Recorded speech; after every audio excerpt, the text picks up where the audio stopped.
What makes a successful landscape photograph? Now, this is a question I've been thinking about for years, and after a lot of dwelling, I think I figured it out, or at least I've narrowed it down to 7 distinct things, or 7 key elements you will find at least one of in every successful landscape photograph.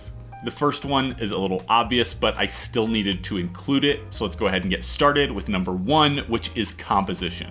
The biggest advantage of your camera is that it can get into places and see fields of view that your eyes cannot. And so every successful landscape photograph uses this to its advantage, to give a perspective that your eyes would just otherwise not be able to see.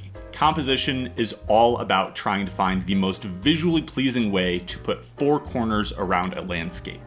It's one of the most commonly talked about subjects in terms of photography, but it's also probably the most difficult to master. Essentially, we are looking for natural framing, leading lines, or some way to cohesively put together a bunch of elements that fit naturally into a scene. Here's a photo that I really liked that I want to talk about the composition with this, because I think it incorporates a lot of these different elements.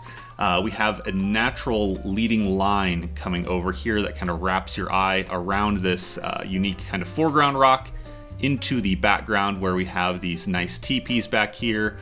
We have some natural framing on the left and the right hand side, and we have a lot of different elements in terms of all the layering down here, some nice light hitting back here, some more buttes back here, this little guy, a bunch of just different stuff throughout the photograph, but framed together or put together in a harmonious way. Next up is something I'm embarrassed to admit that took me way too long to understand in nature photography, and that is the importance of light. Because in landscape photography, light is everything. You could have the most incredible composition on the planet, and if the light isn't there, it is not going to make for a compelling photograph. I think light works best when it is spotlighting something, or you can visually see it interacting with the landscape. Here's an iconic scene in a slot canyon where you have a beam or shaft of light coming and hitting the ground. Now, without the light beam here, you can imagine it's still a slot canyon, but there's just not a very interesting composition. However, with the light coming down, we suddenly have introduced a light source, so we have a focal point, and then we also have kind of leading line to take you throughout the photo, where it starts down here and then your eye kind of naturally goes back into this area.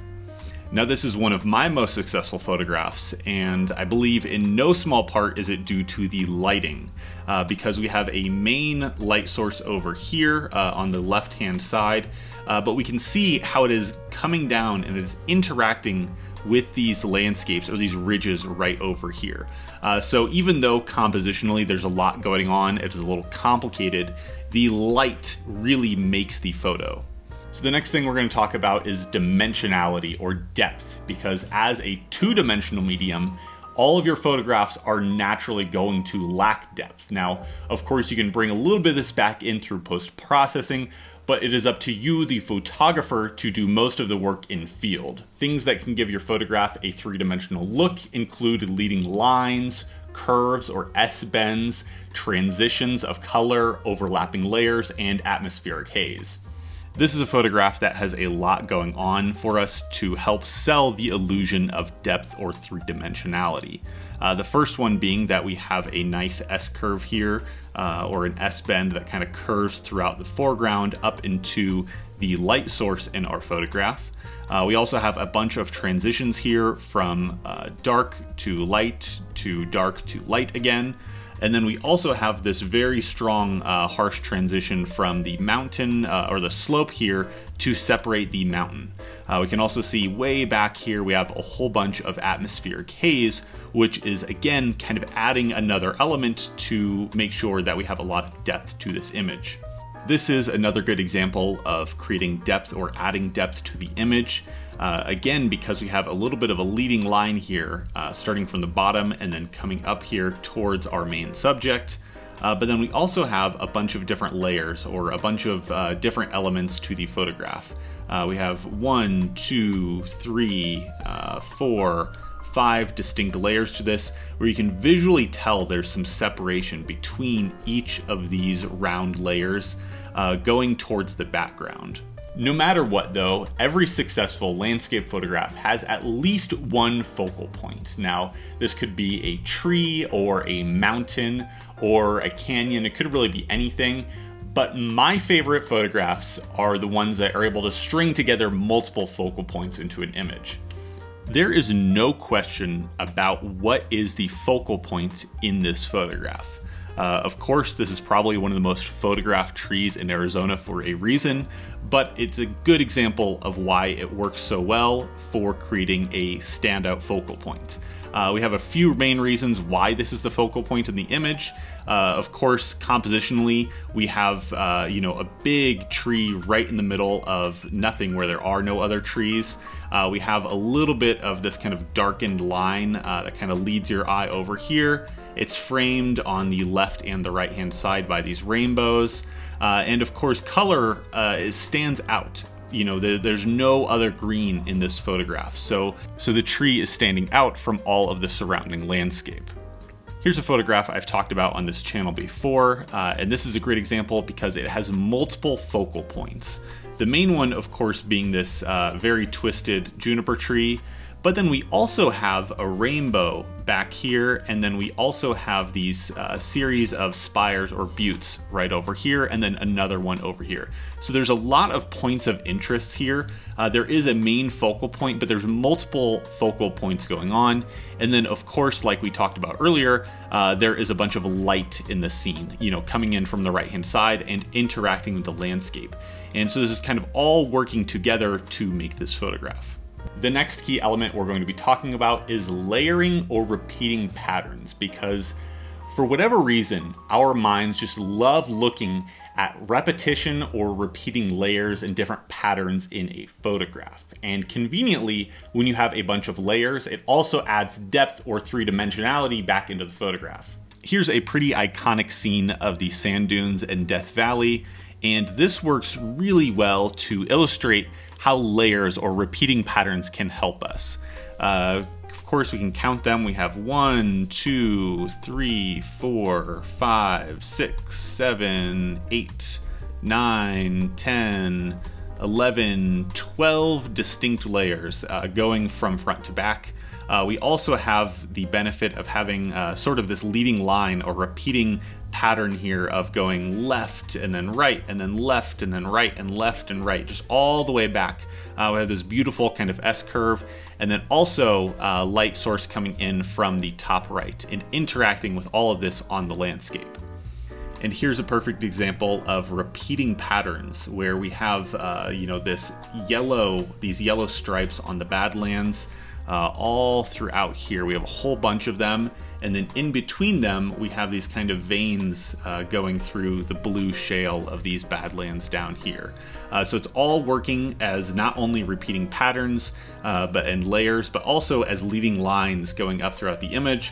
And then we also even have, again, a little bit of a light source. So we're stringing together multiple of these key elements in this photograph. So the next key element we're going to be talking about is really something that could have been its own type of photograph, but I still need to include it in this video, in this list, and that is abstraction. Because essentially, when you have something in your photograph that is so unique or so abstract that it makes the viewer question what it is, in turn, they're going to be staring at your photograph for a longer period of time, and it is going to make for a more successful photo. So this is one of my most popular photographs from last year, and I think that's in no small part due to the fact that at first glance, it's very difficult to tell exactly what's going on or exactly what it is that you're looking at. Of course, maybe if you're familiar with, looking at things from a drone or from a bird's eye view, you might be able to tell it's some sort of river, but there's a lot of stuff here that's kind of conflicting because you have this kind of very sharp, bright white background all over, but then all of these braided sections, all of these kind of veiny, sinewy sections are all gold, which kind of contradict or go against what you are thinking usually of when it comes to rivers. Here's another photograph that works because at first glance, you don't really know what it is that you're looking at. And it also incorporates a bunch of elements that we've already talked about. We can see there are a bunch of distinct layers in here. We have a distinct light source over here that contrasts with the dark on this side. And we also have a nice curve leading line that goes throughout here that brings your eye into the center of the photo. And so the last element that you can utilize to make your photos more successful is impact or drama. Now, this can come in a variety of ways, but for me, the photos that give the most impact or the most drama are going to be something that showcases something extreme or something out of the ordinary, something that makes you go, wow, or gives it that it factor. The Milky Way, volcanic eruptions, the Northern Lights, lightning, these are all things that people are not used to seeing in their everyday lives, and thus create a big impact on the viewer and are going to make your photograph more successful. Obviously, this means traveling to far-flung locations or putting yourself in precarious situations, but the payoff is honestly unmatched. So here is a great example of how having drama or impact in your photograph can turn something from kind of ho-hum and ordinary into something fantastical. Because on its own, without the sky or without the lightning in this photograph, I don't think this is a great photo. I don't think it's an amazing composition. I don't love the foreground here, or lack of foreground. There's no S-curve, there's no leading line. In order to get this to stand out, I actually had to throw a little LED light down here in the bottom. And so that was able to light up my subject and give that some interest. And then of course over here with the lightning, this is what makes the photo. This right here is what adds the drama, and this makes the photograph. And in my opinion, this singular lightning bolt adds what this photo needs to go from kind of boring to something memorable and successful. So those are my 7 key elements that you will find in every successful landscape photograph. The more of them you include in a photograph, I believe the more successful it will be. Thank you guys for watching. Hopefully you learned something new. Please let me know down in the comments if you did. And again, have a great day. Bye.